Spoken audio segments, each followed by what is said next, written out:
谢谢好朋友梦梦，知道我就是陆新家，他要把我的冰箱给塞满，真的很感动。翻回来就收到他的包裹了，也太多了吧！这我以前在华山很爱吃，到现在有时候回去华山做活动还是会去吃的。Eddie， 然后他的薄饼也超厉害，还有辣鸡翅，我超讨厌辣鸡翅。里面有什么嘞？腊肉肠贝果。哦，这个是披萨吗？披萨本人。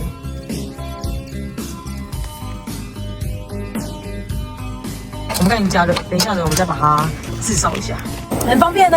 这样来露营啊，也可以吃 ADK 披萨，好不好？超赞的啦，好香哦，开动喽！好看。这一次呢是什么呢？Bagel披萨。哦，太香了！哇，天哪！好看吧？什么口味？哇！什么口味？什么口味？这口味满满，这个，香菜这个很好看。谢谢。露营的好朋友我找到了，耶！我也要吃。